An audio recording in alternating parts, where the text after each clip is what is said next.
성가대 귀한 찬양 감사드립니다. 오늘 사회자 목사님께서 읽어주신 우리 레위기 8장 14절부터 17절을 배경으로 해서 제사장 위임식의 집례자라는 제목으로 함께 하나님 은혜를 나누고자 합니다.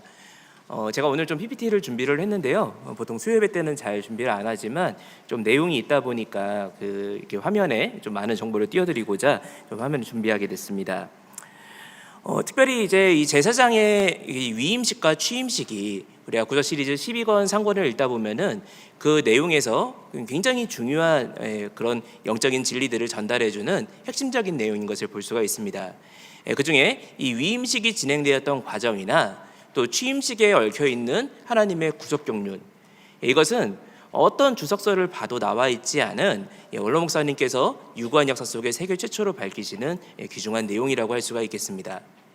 그런데 우리가 그 내용 중에 이 제사장의 위임식을 진행했던 것이 누가 진행을 했느냐, 여기에 대해서 명백하게 성경 본문은 모세라고 말씀을 하고 있어요. 그런데 여기에 대해서 이탈 측에서 침해 저작물을 내면서 이것을 아론이라고 독자적으로 해석을 하고 내용을 바꾸어 놓았는데, 거기에 대한 질문과 여러 가지 공격들이 있는 가운데 여기에 대해서 명쾌하게 그 내용이 성경적으로 무엇이 올바르고 어떻게 보아야 되는지, 그리고 그 교훈이 무엇인지를 저희가 이 시간에 같이 나누고자 합니다. 자, 우리가 출애굽기 40장 34절과 35절 말씀을 보면은 이 출애굽기의 마지막 장면은 굉장히 어떻게 보면 네거티브한 모습으로 끝난다고 할 수가 있겠어요. 왜냐하면 출애굽기 이 40장까지 33절까지는 너무너무 감사하고 영광스럽게 하나님과 이스라엘 백성이 만날 만한 이 성막이 건축이 되고 어떻게 옷을 만들어야 되는지, 또 어떻게 옷을 만들었는지 상세한 기사들을 다 기록을 했는데, 문제는 34절 35절에 모세가 거기에 들어가려고 하는데 못 들어갑니다. 하나님의 영광이 거기에 임재하면서 도저히 이 죄 있는 사람인 모세가 그곳에 들어갈 수 없는 상황이 되었어요. 그리고 이 출애굽기를 마치고 레위기가 시작이 되면서 하나님께서 모세를 부르셔서 이제 이 죄인인 사람이 어떻게 성막 앞으로 들어가고 하나님을 만날 수가 있는지를 제시하고 있는 책이 바로 레위기라고 할 수가 있겠습니다. 그래서 신해산 언약을 보면은 하나님을 만나기 위한 4가지 요소들, 제사인과 제사장, 그리고 제물과 성전의 문제를 상세하게 말씀하고 있는 것을 볼 수가 있습니다.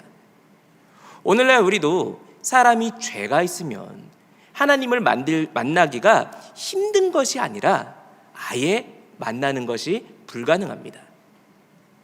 그렇기 때문에 하나님께서 먼저 우리를 불러주시는 언약이 필요한 것이고, 언약 안에서 내가 예수 그리스도 중보자를 통하여 예배자가 되어서 나 자신을 제물로 드릴 수 있는, 그리고 그렇게 하나님과 나아가서 만나는 그 자리가 영적으로 성전이 되는 것이 바로 구속사에 나타나 있는 하나님의 구속 경륜이라고 할 수가 있겠습니다.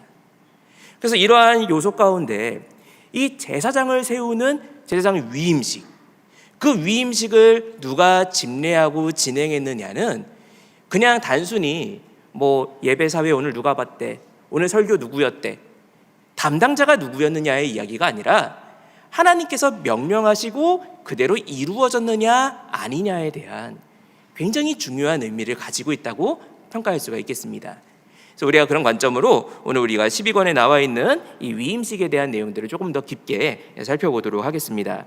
자, 먼저 첫 번째로 대제사장 위임식의 절차에 대해서 보도록 하겠습니다. 대제사장 위임식의 절차. 자, 이 절차에 대해서 우리가 작은 첫 번째로 성경의 기록을 보니까 이 위임식의 절차가 총 6가지 과정으로 진행이 되는데, 이것을 출애굽기 29장과 레위기 8장에 반복해서 기록을 하고 있습니다. 그런데 약간의 관점과 시제가 달라요. 출애굽기 29장은 아직 위임식을 실행하기 전에 너 위임식을 이렇게 해야 된다라고 위임식을 미리 명령하시는 장면입니다. 그리고 레위기 8장은 그 명령하신 대로 그대로 모세가 순종해서 그 위임식을 실행한 이야기를 담고 있습니다. 그래서 우리가 그 6가지 과정을 보니까 뭐 밑에 구절들은 제가 일일이 불러드리기보다는 이렇게 화면을 참조해 주시면 될 것 같고요. 자, 제물을 준비하고, 그리고 그 준비한 제물을 놓고 이제 옷을 거룩하게 입어서 신분이 바뀌는 착의식이 있습니다. 그리고 이제 제사가 시작되면서 속죄제를 드리고 번제를 드리고 화목제를 드리며, 마지막으로 7일 동안 속죄제를 드리며 이 성막에 거할 것을 명령하는 것으로 이 출애굽기 29장과 레위기 8장이 거의 동일하게 기록되어 있는 것을 볼 수 있습니다. 그리고 우리가 출애굽기 29장을 보면은 한 가지 또 하나 특징이 있는데, 계속해서 히브리어 동사가 명령형으로 나옵니다. 그리고 이 명령형도 2인칭 명령형, 너 이렇게 해라, 너 이렇게 해라. 2인칭 단수, 모세 한 사람을 가리켜갖고 너 이렇게 제물 준비하고 너 이렇게 제물을 잡고 너 이렇게 피를 처리해라, 다 한 사람을 지칭해가지고 명령하고 있는 장면을 볼 수가 있죠. 자, 우리가 이 작은 두 번째로 이 위임식 기사의 강조점에 대해서 내용을 살펴보자면요, 위임식 기사의 강조점에 대해서 내용을 보자면, 이 위임식에서 가장 강조되는 것은 출애굽기 29장에서 하나님께서 말씀하신 대로, 그 명령하신 대로 모세가 그대로 빠짐없이 순종했다는 것입니다. 하나님, 제가 생각하기에는 소 너무 비싸고 양 안 될까요? 이렇게 타협을 보거나, 하나님, 그 제가 하기 너무 무거운데, 하나님, 이거 피 손에 이거 다 묻잖아요. 이렇게 타협을 보고 협상을 하는 것이 아니라 하나님이 말씀하신 대로 그대로 순종을 했어요. 이게 바로 하나님을 만나는 준비에 나타나는 일관된 패턴입니다. 자, 이것이 중요한 게, 제가 표를 보여드리면 우리가 출애굽기와 레위기 그리고 민수기까지 하나님을 만나고 하나님의 백성으로 세워지는 과정들이 나오는데, 우리가 출애굽기 39장을 보니까 제사장의 예복을 만들 때도 여호와께서 모세에게 명하신 대로 되었다라는 표현이 총 7번이 등장을 합니다. 그리고 출애굽기 40장에 성막을 건축할 때도 건축 중간중간마다 계속해서 파트를 나누면서 여호와께서 모세에게 명하신 대로 되니라, 계속해서 하나님의 명령대로 그대로 빠짐없이 이루어졌다는 것을 7번을 강조를 하죠. 그리고 표 세 번째를 보니까 제사장의 위임식에 있어서도 이 출애굽기 29장에 명령했던 대로 레위기 8장에서 여호와께서 모세에게 명하신 대로 되었다, 역시 7번이 등장을 합니다. 우리 오늘 본문에 해당하니까 레위기 8장 4절과 9절, 13절, 17절, 21절, 29절, 36절까지 표에 내용이 있죠. 그리고 이뿐만 아니라 이스라엘을 광야에서 동쪽에는 누가 배치되고 서쪽에 누가 배치되고 이 진을 배치할 때도 여호와께서 모세에게 명하신 대로 되었다, 이것이 7번이 등장을 합니다. 뿐만 아니라 절기 제사에 대해서 말씀을 하실 때에도 민수기 28장부터 29장에 보면은 이스라엘이 지키는 3대 절기에 대해서 쭉 말씀을 하고 있는데, 이 절기들 또한 여기에 7번을 반복해서 여호와께 향기로운 화제니라. 그러니까 만약에 하나님이 예배드리라고 하신 방법이 있는데 그 방법이 아니라 다른 방법으로 예배를 드려요, 그거는 향기로운 화제가 될 수가 없습니다. 그런데 이 3대 절기를 통틀어 갖고 7번 반복되면서 여호와께 향기로운 화제니라라는 말씀을 통해 가지고 온전한 제사를 통해서 이 절기의 뜻을 성취하는 모습들을 보여주고 있습니다. 이처럼 하나님께서 철저하게 7번을 강조하면서 여호와께서 모세에게 명하신 대로 되었다라고 성경이 평가한다면, 모세가 자기 생각으로 하나님 말씀을 편집하거나 수정한 것이 있었을까요? 없었을까요? 당연히 없었죠.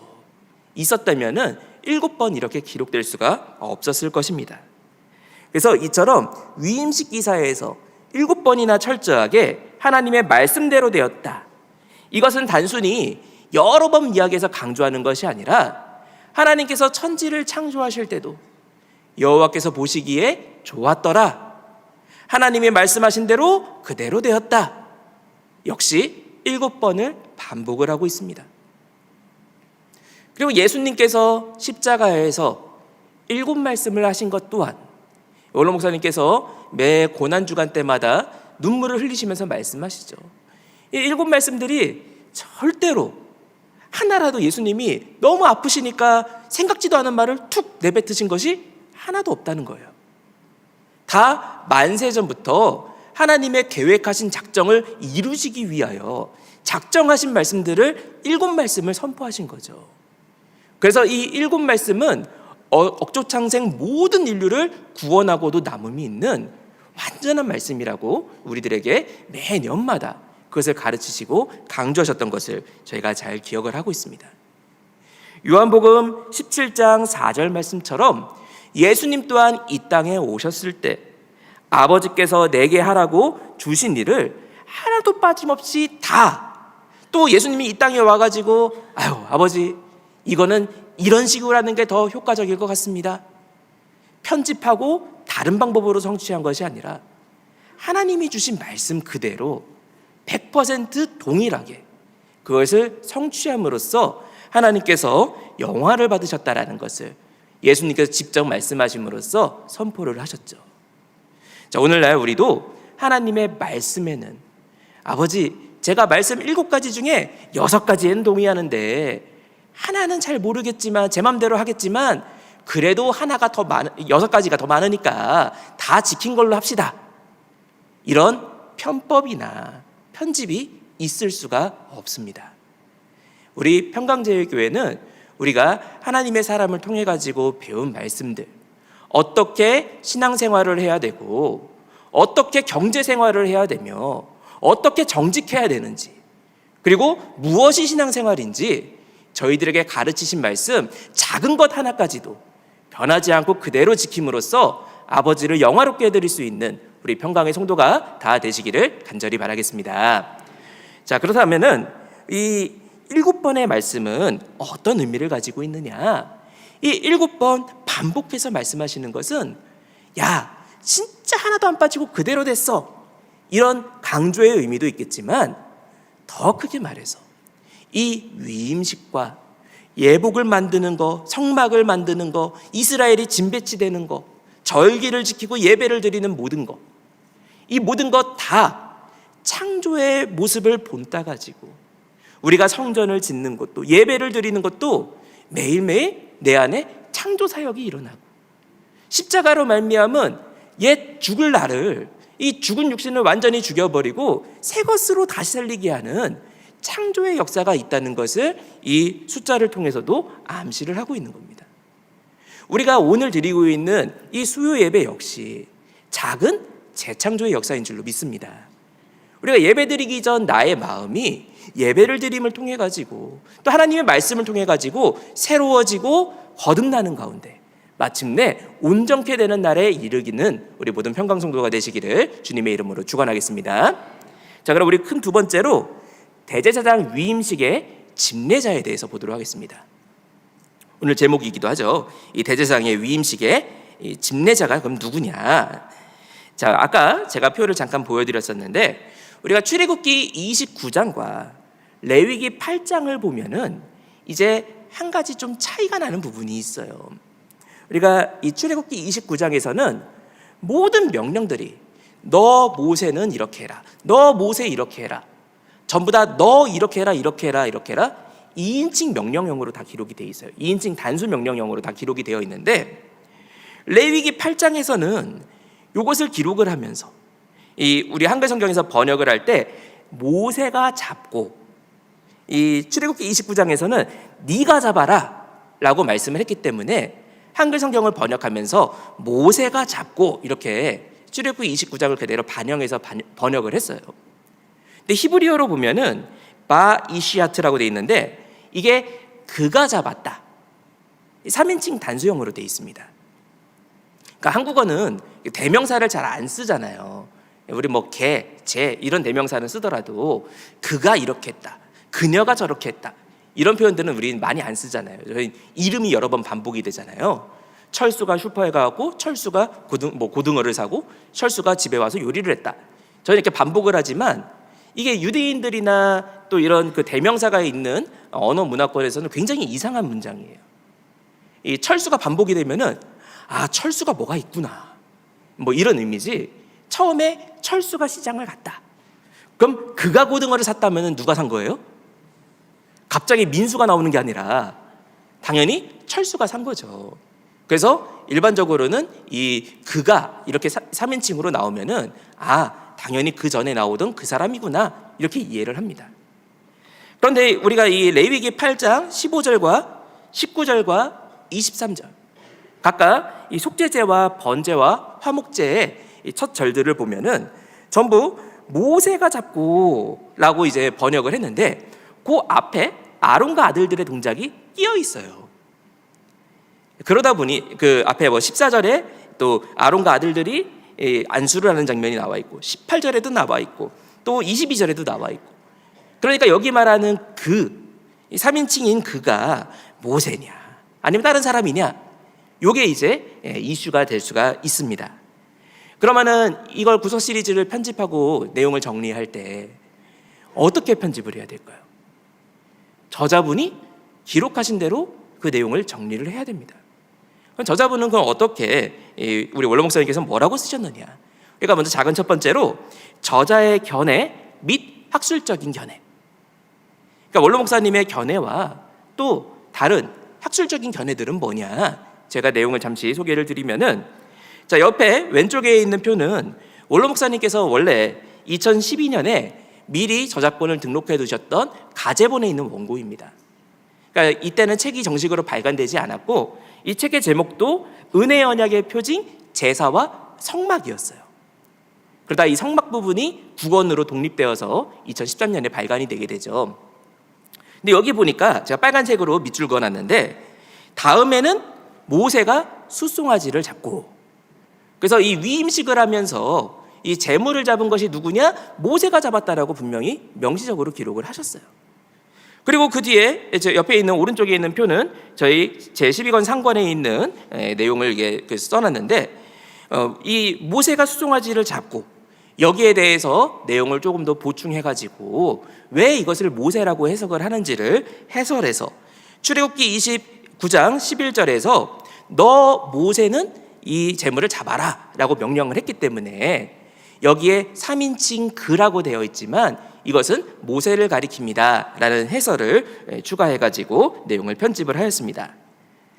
자, 그리고 제가 조금 더 내용을 자세히 보여드리면은 출애굽기 29장 10절부터 11절 말씀 보니까 여기 너는 회막문 여호와 앞에서 그 송아지를 잡고, 여기에 분명히 히브리어로 너는 잡아라 2인칭으로 명백하게 되어 있어요.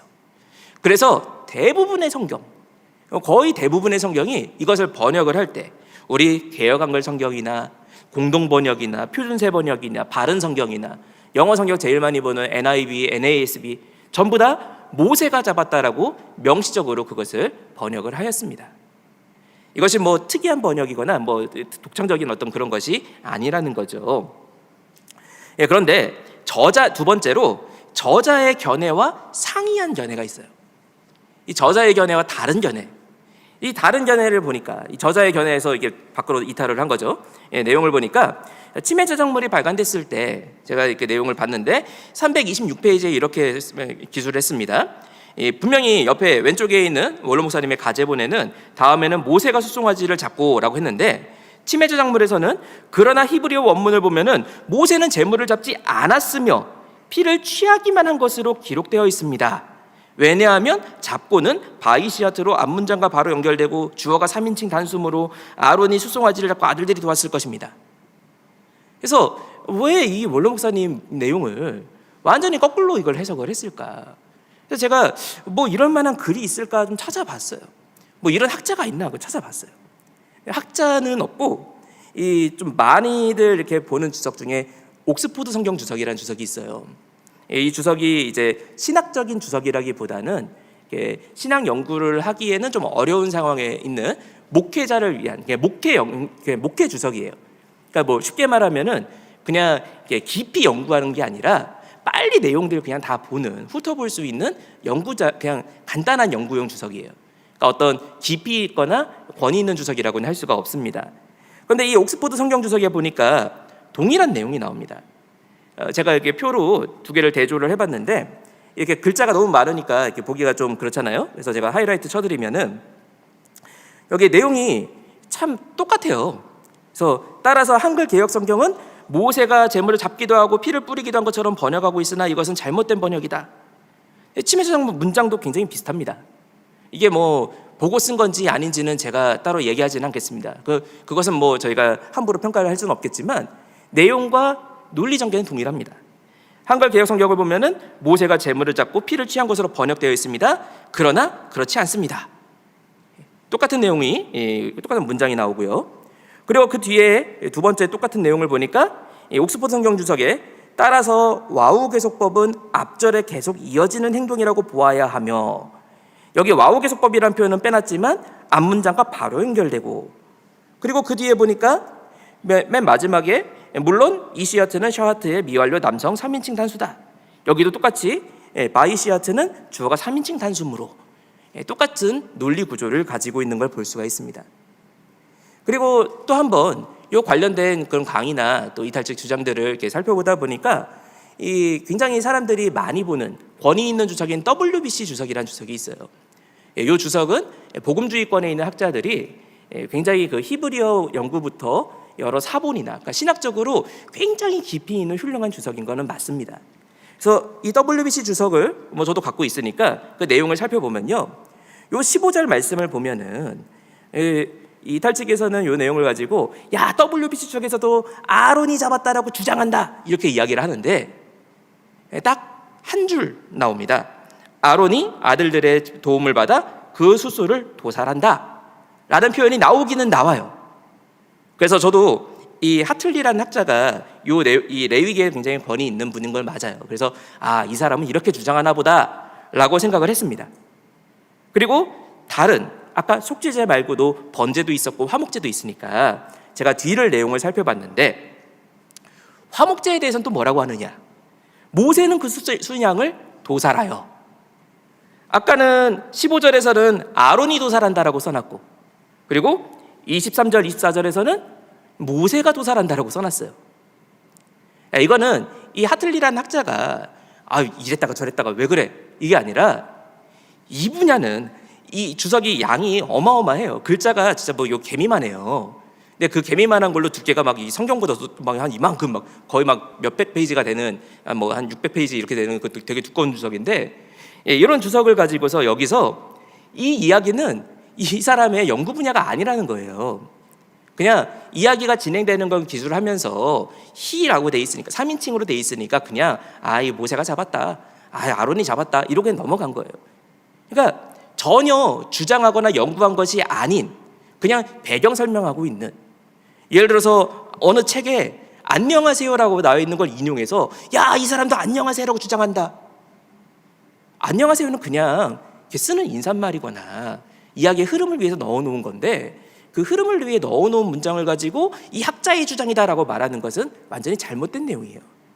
그래서 제가 내용을 두 개를 대조해 보면은 이 WBC 성경주석 레위기에서는 296페이지에 분명히 모세는 그 순양을 도살하여, 그런데 침해저작물에서는 WBC가 우리랑 똑같은 이야기한다 이렇게 주장해 놓으면서 정작 여기서는 히브리어 원문을 보면은 모세가 아니라 또 피만 뿌렸고 아론이 잡았다 똑같은 이야기를 반복을 하고 있습니다.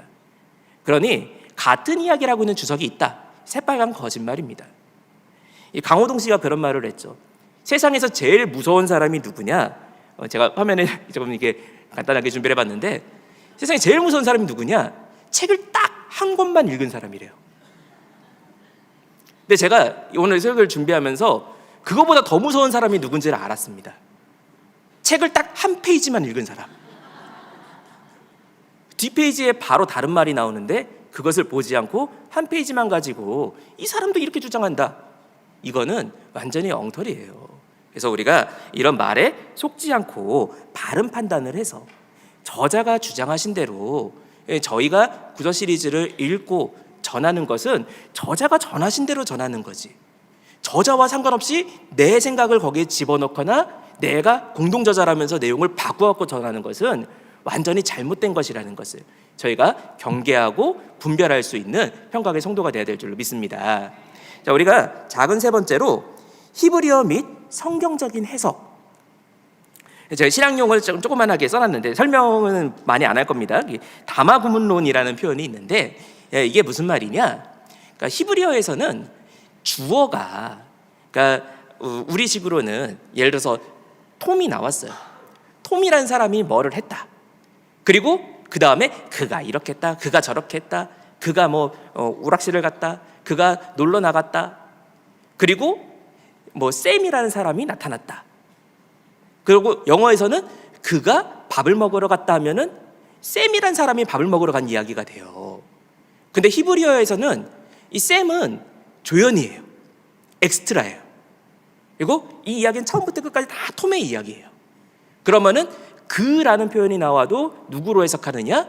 톰으로 해석한다. 이런 게 이제 다마구문론이라는 그 표현입니다. 그래서 조금 어려운 이야기 제가 쉽게 말씀을 드렸는데, 자, 우리가 이 표를 보면요, 레위기 8장 14절부터 15절까지 말씀을 보면은, 자, 여기 한글과 히브리어를 제가 이렇게 대조를 해놨어요. 모세가 수송아지를 끌고 오니, 히브리어로 그리고 그가 끌어왔고. 이미 레위기 8장은 계속 모세가 주인공이에요. 모세가 주어예요. 그래서 그가 끌어왔다 하면은 누가 지금 끌어온 거예요? 모세가 끌어온 거예요. 그리고 그 뒤에 모세가 아닌 다른 사람이 끌어왔으니까 이번엔 주어를 정확하게 씁니다. 아론과 그 아들들이 그 속죄제 수송아지 머리에 안수하매. 그리고 이제 문제의 그 세 번째 문장이 모세가 잡고, 한글은 이렇게 모세가 잡고라고 번역을 했는데 옆에 히브리어로 보면은 바이시아트, 그리고 그가 잡고. 이걸 우리가 번역할 때는 여기 출애굽기 19장 16절에 너 모세에게 가리킨 거니까 이거 모세구나라고 번역을 합니다. 그런데 이탈측이나 아까 옥스포드 주석에서 정말 신학자들 중에도 그런 주석하는 사람은 없는데 그런 잘못된 주장들을 보면은 앞에 아론과 아들들이 나왔으니까 그 단수로 돼 있는 그는 아론일 거다, 이런 식으로 주장을 하는 거예요.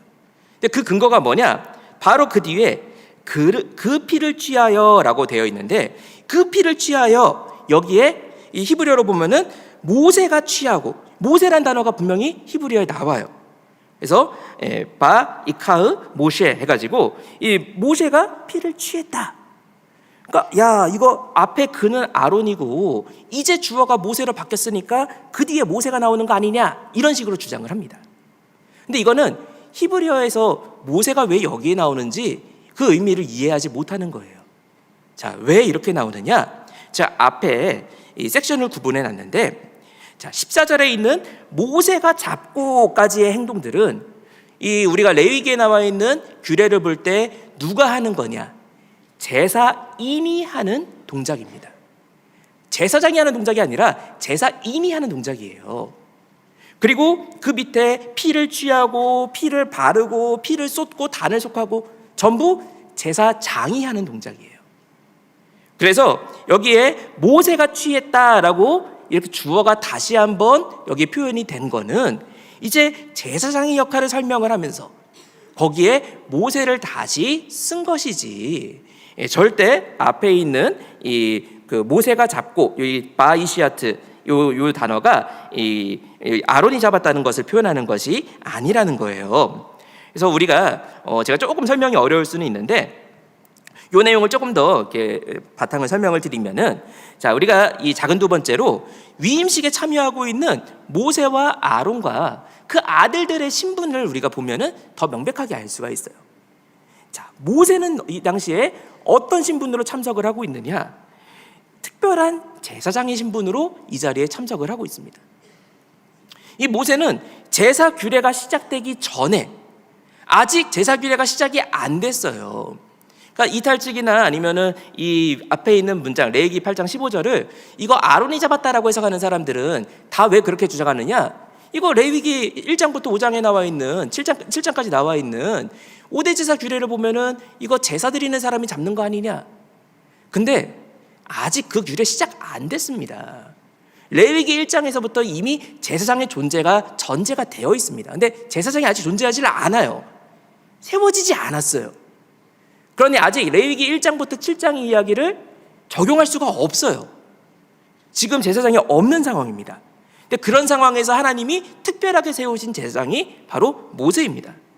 그래서 출애굽기 4장 16절이나 7장 1절 등의 말씀을 보면은 모세는 아론에게 있어서 하나님을 대언하여 하나님 대신해서 하나님 역할로 나타나 있는 중보자가 되어 있는 것을 볼 수가 있습니다. 그러니 땅에서는 사람이 보기에는 모세가 움직이는 거지만 하나님께서 모세를 통해서 하나님의 일을 보여주고 계시는 거예요. 그래서 이 모세의 신분은 특별하게 하나님 편에서는 사람을 대표하고 사람 편에서는 하나님을 대표하는 중보자의 역할을 하고 있는 것을 볼 수가 있습니다. 그래서 신명기 5장 5절은 이것을 가리켜 내가 여호와와 너희 중간에 서서, 하나님과 이스라엘 백성 중간에 서 있는 것이 중보자의 역할인 것을 설명을 하고 있죠. 그렇다면 아들들은 어떤 신분이냐? 이 아들들은 그저 제사장의 후보생입니다. 절대 저희가 헷갈리거나 오해하면 안 되는 것이 제사인이 업그레이드 되면은 제사장이 되는 것이 아닙니다. 아론과 아들들은 제사인도 아니에요. 제사인이 뭔가 특별하게 업그레이드 되면 제사장이 되는 게 아니라 역할이 달라요, 그냥. 그래서 우리가 여기 레위기 9장 7절 말씀을 보면은 아론의 첫 제사를 말씀을 하고 있는데, 자, 아까 제가 이게 레위기 8장부터 나오는 그 모든 제사들이 레위기 1장부터 7장에 있는 5대 제사 규례를 적용할 수 없는 또 한 가지 이유가 뭐냐? 제물을 누가 갖고 왔느냐? 아론이 가져오지 않았어요. 분명히 5대 제사 규례에서는 내가 가지고 온 생축을 가지고 하나님 앞에 생축으로 제사를 드려야 된다는 것을 강조를 하고 있습니다. 생축이라는 것은 내 거예요. 나에게 소유가 있는, 남의 것을 빌려와 가지고 양으로 번제를 드린다든지 지나가는 염소 잡아 가지고 그걸로 하나님께 제물을 드릴 수 있는 것이 아니라 내 소유인 나의 제물을 가지고 하나님께 나아가야 됩니다. 그런데 우리가 출애굽기 29장이나 레위기 8장을 보면은 이 제물을 가져오라라고 명령한 것도 모세고 제물을 가지고 하나님께 나온 것도 모세예요.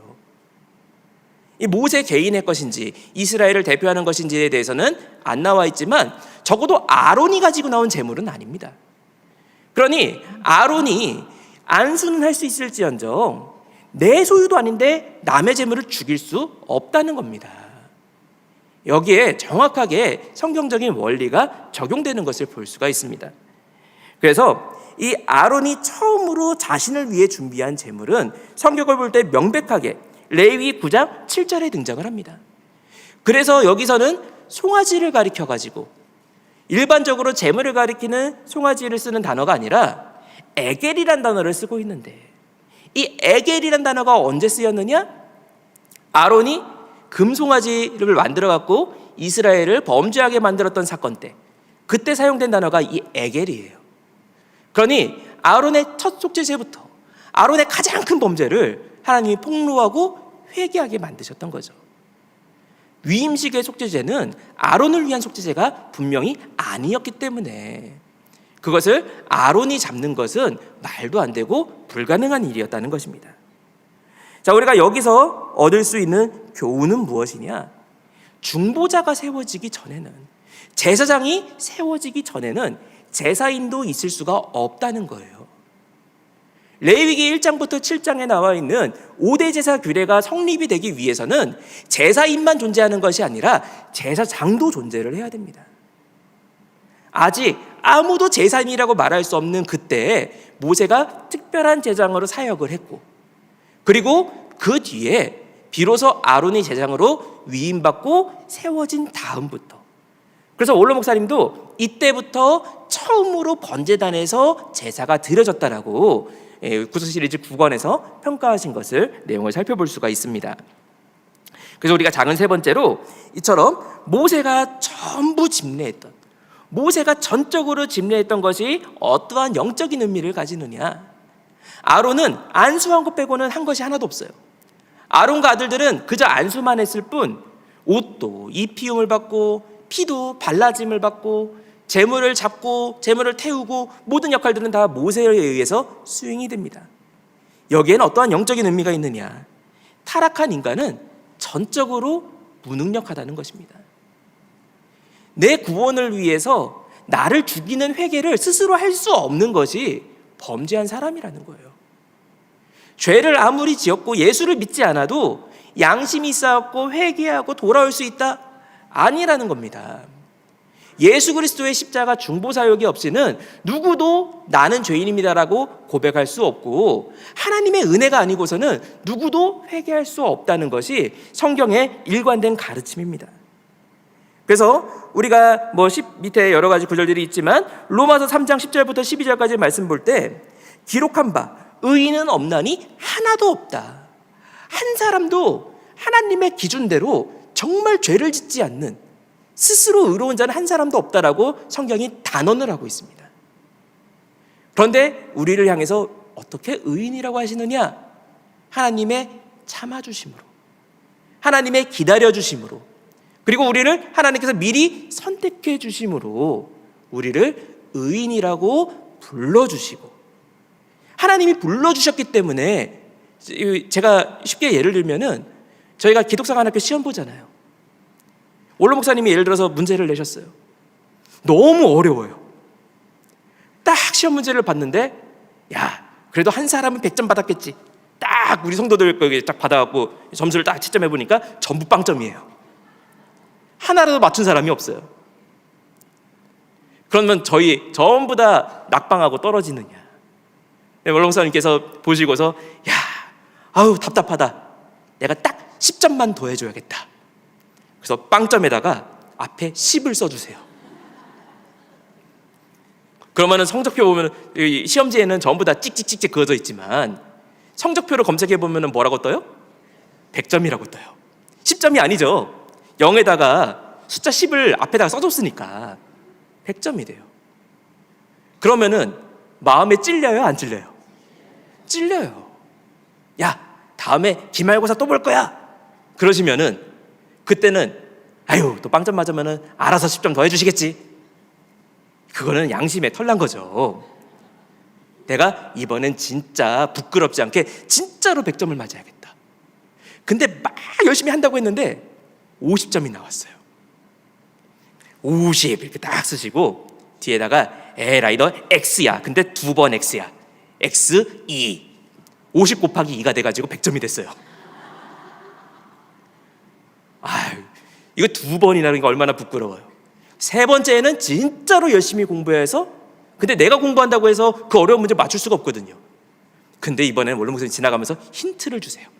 야, 그거 3번인데 싹 지나가시니까 3번 딱 썼더니 이번엔 진짜 100점을 받았어요. 이게 바로 하나님이 우리를 부르셔서 우리는 아무리 공부해도 우리 머리로는 빵점밖에 안 나오는데 우리를 100점으로 만드시는 아버지의 사랑이고 아버지의 구속사적인 계획인 줄로 믿습니다. 자, 우리가 이 뒤에 이 요한복음 6장 44절 말씀 보면은 나를 보내신 아버지께서 이끌지 아니하면 아무도 내게 올 수 없대요. 히브리서 5장 4절에서도 오직 아론과 같이 하나님의 부르심을 받은 자만 할 수 있는 것이래요. 우리가 먼저 나아가는 것이 아닙니다. 다 아버지가 부르심으로 존재할 수가 있는 것입니다. 그래서 우리가 이러한 철저한 고백 가운데 아론이 잡았다, 내가 잼을 잡을 수 있다, 내가 회개할 수 있다, 절대로 맞지 않은 말이라는 것을, 그게 그냥 단순히 이 주체가 누구냐, 아다르고 어다른 이야기가 아니라 내가 스스로 회개할 수 있느냐 아니냐, 이 어마어마한 영적인 진리를 담고 있는 그러한 차이라는 것을 저희가 잘 숙지하는 가운데 전적으로 아버지께 의뢰하고 맡길 수 있는 우리 평강의 성도가 될 줄 믿습니다. 자, 우리 마지막 세 번째로 십자가 제사의 중보자인 예수 그리스도. 우리 예수님께서 십자가의 제사의 중보자가 되시죠. 자, 예수님께서 십자가의 중보자가 되시는데 그 역할을 세 가지로 성경은 표현을 합니다. 먼저 예수님께서 제물이신 예수님이세요. 예수님 스스로가 제물이 되셨습니다. 그래서 타락한 인간은 내 스스로 내 재물을 가지고 나올 수도 없는 존재예요. 사실은 나 자신을 제물로 드려야 되는데 나 자신을 드릴 수가 없으니까 M1, 다른 짐승으로 계속해서 희생제사를 드려야 되는 존재입니다. 그런데 예수님께서는 스스로 제물이 되셨습니다. 왜? 사람은 내가 스스로 제물이 돼서 죽으면 살아날 방법이 없어요.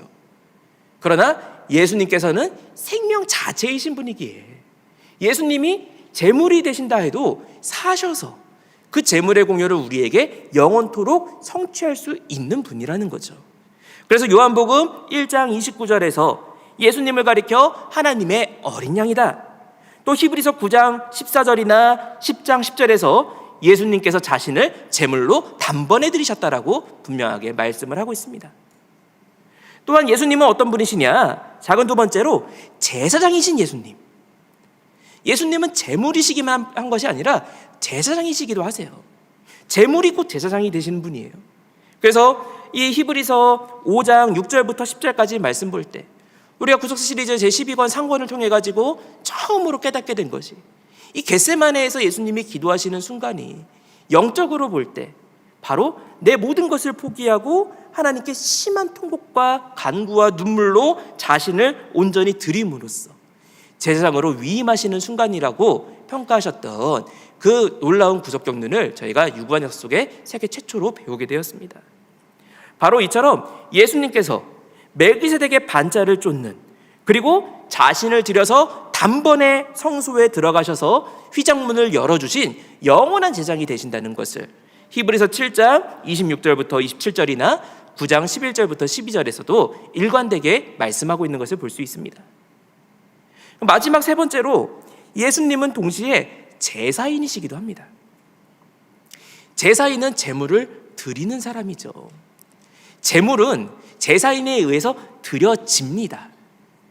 근데 예수님을 누가 예수님 당신이 제물이 돼야 됩니다 밀어서 예수님이 드려지신 것이 아니라 예수님 스스로가 예수님을 제물로 드리셔서 예수님이 제사장이 되셔가지고 이 제사를 완성하셨어요.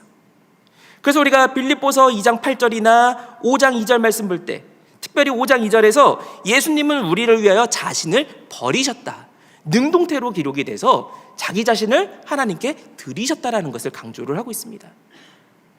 예수님은 참 제물이시고 제사장이시고 동시에 제사인이 되심으로써 십자가 제사를 완전히 완성하시고 그 뒤를 우리에게 쫓아올 수 있도록 길을 열어주셨다는 것입니다. 우리가 그 뒤를 따라 십자가가 있는 예배, 십자가의 뒤를 따르는 온전한 예배를 드릴 때 우리 아버지의 이름을 영화롭게 드리는 우리 복된 성도님들 다 되시기를 간절히 바라겠습니다. 우리 마지막 결론으로 십자가로 말미암아 주어진 성도의 직분. 이 십자가 제사는 성도에게 새로운 새 언약의 직분을 주었습니다. 이 새 언약의 직분 역시 우리를 뭐라고 하느냐?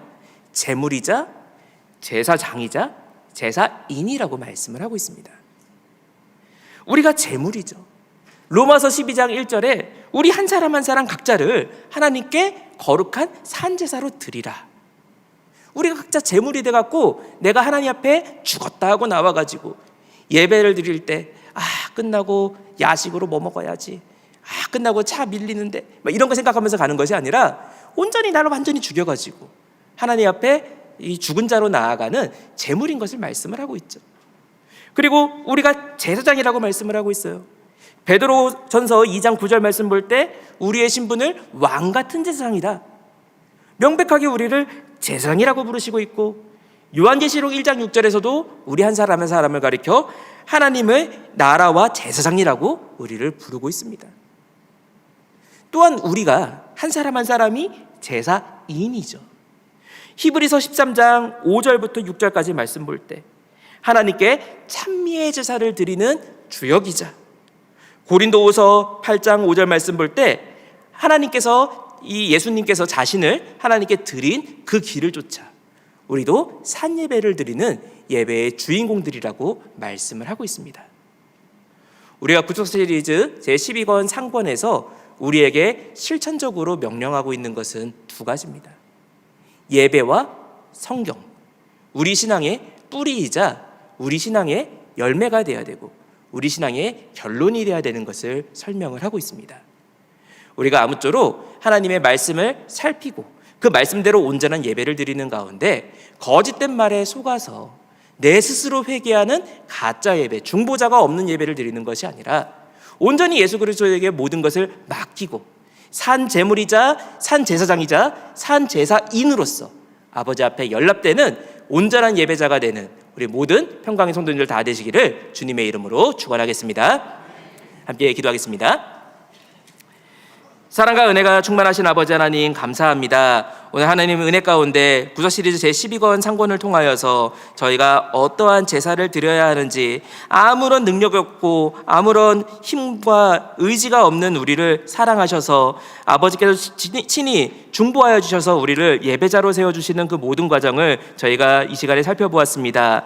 아버지 하나님 정말 이렇게 영적으로 우리를 속이고 아버지 흔드는 이러한 혼란의 때에 저희가 하나님 말씀을 분별할 수 있는 지혜가 있게 하시고 아버지 하나님 정말 그 말씀 속에 담겨있는 구속적 윤을 바로 깨달아서 내가 할 수 있다가 아니라 전적으로 나를 아버지께 맡길 수 있는 오직 아버지만 의지하는 우리 평강의 성도가 될 수 있도록 인도하시고 축복하여 주시옵소서. 저희들 부족한 것들 아버지께 맡길 때 아버지께서 저희의 길을 인도하시고 마침내 영화 받으시기까지 저희의 전 삶을 열매맺을 줄 수 있도록 축복하여 주시옵소서. 다 맡기옵고 사랑과 은혜가 충만하신 우리 주 예수 그리스도 이름 받들어 간절히 감사기도 드리옵나이다. 아멘.